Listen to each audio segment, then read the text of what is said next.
सुप्रभात। मैं जगेंद्र राणा। प्रेम प्रीति के 3 प्रकार, यह हमारी आज की आध्यात्मिक चर्चा का विषय। प्रेम प्रीति के 3 प्रकार। देखिए, प्रेम प्रीति के 3 प्रकार हैं: समर्था, सन्मत्सा और साधारणी। समर्था प्रीति सबसे उच्च कोटि की है। इसमें प्रेमिका केवल प्रेमास्पद का ही सुख चाहती है, इसके लिए चाहे उसे स्वयं को कष्ट क्यों न भोगना पड़े। सन्मत्सा प्रीति मध्यम कोटि की है। इसमें प्रेमिका प्रेमास्पद के सुख के साथ स्वयं का भी सुख चाहती है। और साधारणी प्रीति सबसे निम्न कोटि की है। इसमें वह केवल अपना ही सुख चाहती है, प्रेमास्पद के सुख दुख की कोई परवाह नहीं करती।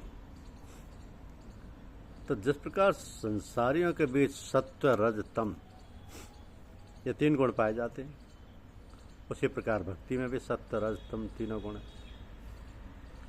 तो जिसमें सात्विक व्यक्ति होती है, वो ध्यान भजन एकांत में अत्यंत गुप्त रूप से करता है। शायद वो मच्छरदानी के अंदर ही ध्यान करता है। सबको लगता है कि ये सोए हुए हैं, रात को नींद अच्छी नहीं हुई होगी, किसी से उठने में देर लग गई है। देह के प्रति इतना ही ख्याल रहता है कि किसी तरह पेट भर जाए। साग भात मिला के बहुत हो गया, उसमें किसी बात का आडम्बन नहीं है, न खाने पीने का, न पोशाक का, घर में साज सजावट का जमघट नहीं। ऐसा भक्त धन के लिए कभी किसी की खुशामद नहीं करता। जिसमें राजसिक भक्ति होती है, वो खूब तिलक चंदन लगाएगा, रुद्राक्ष की माला पहनेगा, माला में जगह जगह पर सोने के मनके लगे होंगे। जब पूजा करेगा तो कोसे का वस्त्र पहनेगा, बड़े ठाठ से पूजा करेगा। जिसमें तामसिक भक्ति होती है, उसका विश्वास ज्वलंत होता है। जिस प्रकार डकैत जबरदस्ती धन छीन लेता है, उसी प्रकार वह भी भगवान पर जोर जबरदस्ती करता है। कहता है, क्या मैंने भगवान का नाम लिया है, फिर भी मुझ में पाप है। मैं उनकी संतान हूँ, उनके ऐश्वर्य का अधिकारी हूँ। इसमें ऐसा तेज होता है। तो ऊंचे स्वर में जयकाली कहते हुए पागल हो जाना, या हरि बोल चिल्लाते हुए दोनों हाथ उठाकर पागलों की तरह नाचना, यही भक्ति का तम है। ये तामसिक रूप है। इस कलयुग में ऐसी उग्र तामसी भक्ति अधिक लाभदायक है। मंद मध्यम जप ध्यान के बजाय इस तरह की तीव्र भक्ति से अधिक शीघ्र फल मिलता है। भक्ति की आंधी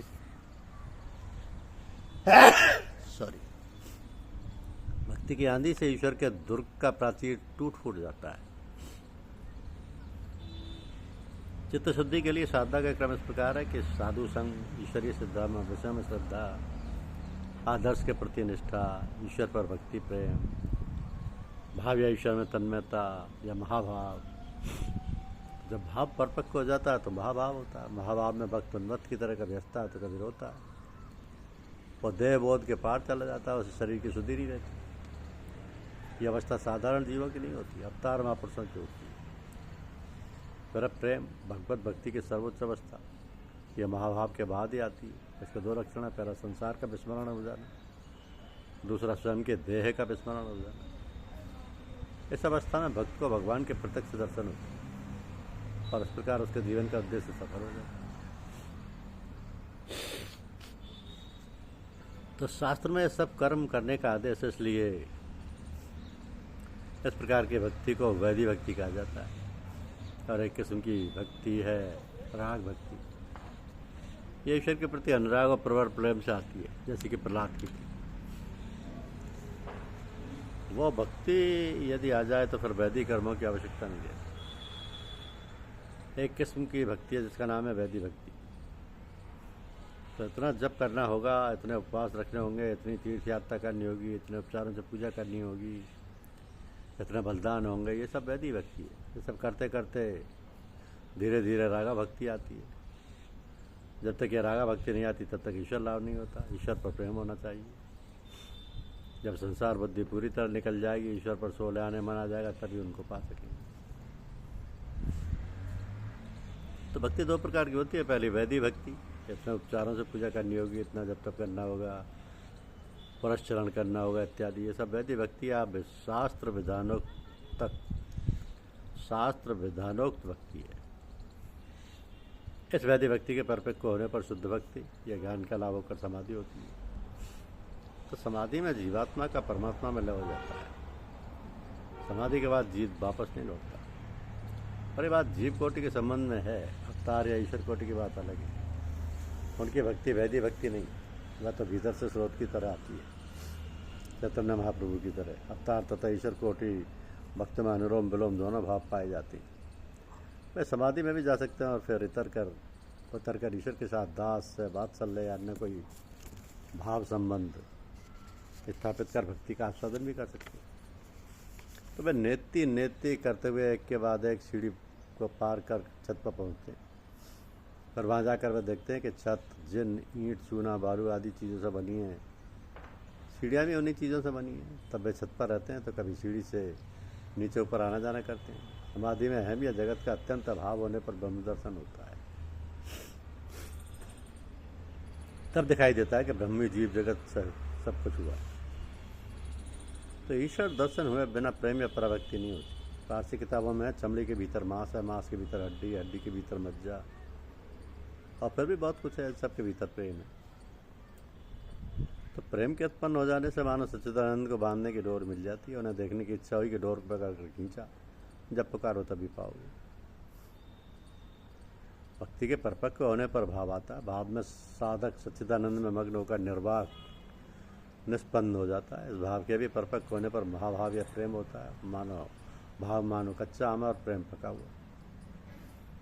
तो नरक यात्रा के वैसे भगवान की पूजा प्रार्थना करना ये पहले तो ठीक है, परंतु कोई पाप से बचने की भावना को ही धर्म जीवन का सब कुछ समझ बैठते हैं। वे भूल जाते हैं कि धर्म जीवन की प्रारंभिक अवस्था थी। अब प्रारंभिक अवस्था के निम्न स्तर की बातें हैं। ऐसे ऊंचा आदर से ईश्वर को अपने माता पिता की तरह प्रेम करना। पराभक्ति क्या है? पराभक्ति में साधक ईश्वर को अपने परमात्मीय की तरह देखता है। श्री कृष्ण के प्रति गोपियों की भक्ति इस प्रकार थी कि वो कृष्ण को गोपीनाथ कहती थी, जगन्नाथ नहीं। तो भक्त ईश्वर से प्रेम तो करता है, पर क्यों करता है यह नहीं जानता। इसी को कहते हैं हेतु की भक्ति। यदि एक बार मिल जाए तो फिर कुछ भी बाकी नहीं रह जाता। ऐसे भक्त यही प्रार्थना करता है कि हे प्रभु, मैं धन मान देह सुख भी नहीं चाहता, मुझे केवल तुम्हारे पाद पद्मों में श्रद्धा भक्ति दो। प्रेम के दो लक्षण हैं, एक बाह्य जगत का विस्मरण हो जाना, दूसरा स्वयं की देह का विस्मृत हो जाना। इस प्रेमा भक्ति में दो बातें हैं, अहंता और ममता। अहंता यानी मैंपन। यशोदा सोचा करती थी कि अगर मैं ना देखूँ तो गोपाल को और कौन देखेगा। ऐसे में गोपाल बीमार पड़ जाएगा। कृष्ण के विषय में यशोदा को ईश्वर बोध नहीं था। और ममता यानी मेरापन, मेरा गोपाल, ये भाव। उद्धव ने यशोदा से कहा, मैया तुम्हारे कृष्ण साक्षात भगवान है, वे जगत चिंतामणि, साधारण नहीं। पर यशोदा बोले, अजी मैं तुम्हारे चिंतामणि की बात नहीं करती, मैं पूछ रही हूँ मेरा गोपाल कैसा है। चिंतामणि नहीं, मेरा गोपाल। तो प्रेमा भक्ति बहुत कम लोगों को होती है। चैतन्य देव की तरफ अवतारी तथा सत्कार संपन्न ईश्वर कोटि के महापुरुषों के लिए ये संभव है। राधा कृष्ण अवतार थे, इस बात पर कोई विश्वास रखे या ना रखे, इसमें कोई अर्थ नहीं। ईश्वर के नर रूप धारण कर अवतार लेने पर कोई विश्वास रखे या ना रखे, परंतु ईश्वर के प्रति अनुराग के लिए सभी को प्रयत्न करना चाहिए। गोपियों की भक्ति है प्रेमा भक्ति, व्याभिचारणी भक्ति, निष्ठा भक्ति। व्याभिचारणी भक्ति किसे कहते हैं?